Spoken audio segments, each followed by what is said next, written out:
Alright, a little late to the party on this one, but it's time to finally re-enter the grid. What's going on, everybody? Tom Chattelbash here, and if you love movies and TV, then rest assured you are in the right place. And without further ado, let's review Tron Ares, the new sequel from Disney that stars Jared Leto. Now, Tron Ares takes place years after the events of Tron Legacy, where these two companies, Encom and Dillinger, are vying for dominance of the future, and what they're trying to do is bring the grid, or the digital world, into the real world in order to better mankind and bring these revolutionary technologies into our world. And this evil corporation, Dillinger Industries, is sending their new highly sophisticated program, played here by Jared Leto, named Ares, into the real world on a dangerous mission in order to ensure that dominance. And as a result, we see the digital world, the grid, come into our world. Now, I've been a fan of the Tron series for a while now. I think the original still has that cheesy but entertaining charm to it. I love Tron Legacy. I loved seeing that in theaters back in the day and still has amazing replay value. And I was always surprised that we never got a follow-up. But now, 15 years after Tron Legacy, we finally have that sequel. And safe to say, I was pretty excited, even though this is coming to us from the director of Maleficent, Mistress of Evil, and Pirates of the Caribbean, Dead Man Tell No Tales, and we have Jared Leto in the lead role, who is a bit of a mixed bag when it comes to his performances, to say the least. Now, what did I think of Tron Ares? Do I think it's a worthy follow-up? Do I think it's worth the wait? Now, let me start this review by saying this.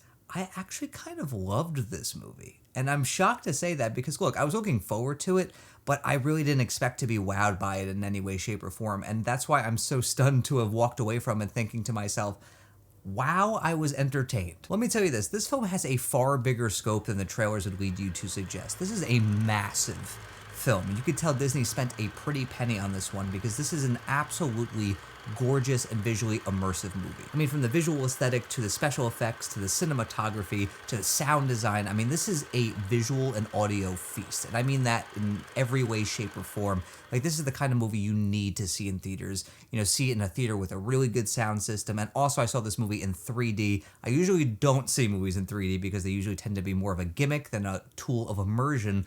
But I knew that when we get in a Tron movie, it's probably going to look pretty good in 3D. And this one is absolutely a stunner in 3D. Definitely seek it out if you're going to go see it. And this movie's also got a great cast. I mean, you have Jared Leto, you have Greta Lee, you have Evan Peters, you have Gillian Anderson, Jeff Bridges. I mean, the list goes on, and I really enjoyed the performances in the movie for the most part. I think Jared Leto, I think he's more than serviceable in this lead role. I actually liked him in this part. I mean, a lot of people would probably tell you, oh, well, he's playing an AI. It's not really a stretch for him. And even though I'm not a massive fan of Leto, I enjoyed him in this lead role. I thought he made for a likable and compelling protagonist. I liked how Ares is this, program that wants to be more, wants to evolve, wants to be more than just a program that follows orders, and watching him kind of go on that journey, go on that arc. Yes, this is an arc we've seen a million times before in other movies, but I found it to be interesting and emotionally engaging. And I think Greta Lee is also really strong in this movie. She's playing the head of Encom, she's taken the reins of that company, and she's also trying to follow in her sister's footsteps, be a revolutionary, but also stay true to her sister's vision and see her vision through. And I liked the backstory with her sister. I thought that was also emotionally engaging. And Evan Peters is just kind of going for broke as the villain here, which I personally loved. And Jeff Bridges, whenever he pops up in anything, he's just a treat. I mean, the score from Nine Inch Nails is an absolute banger. It definitely follows in the footsteps of Daft Punk. May not be as good as that Daft Punk score, but it's still very, very good in its own right. And it really adds to the movie. It gives this amazing sense of propulsion, and it just really brings you in. I mean, it got to a point where I was wondering, why does this movie look so good? It's shot very well. I need to know more. And then I looked it up, and I found out that this movie was shot by Jeff Cronenweth. And if that name doesn't ring a bell to you, this is one of David Fincher's frequent collaborators. This is the cinematographer behind his films like The Social Network, Girl with the Dragon Tattoo, Gone Girl, Fight Club. I mean, this guy has directed some of the most gorgeous looking films ever, full stop. And his cinematography here is probably the big highlight for me because it takes what could have been a standard cookie-cutter Disney film and turns it into something that is absolutely visually arresting. And just it really helps to build the momentum in this movie, and it also just helps to really bring you in terms of that immersion. Like I said, immersion is the name of the game here, and Tron Ares is crushing it. I mean, this is like a relentlessly paced movie with tons of action. It has more action than any other Tron film.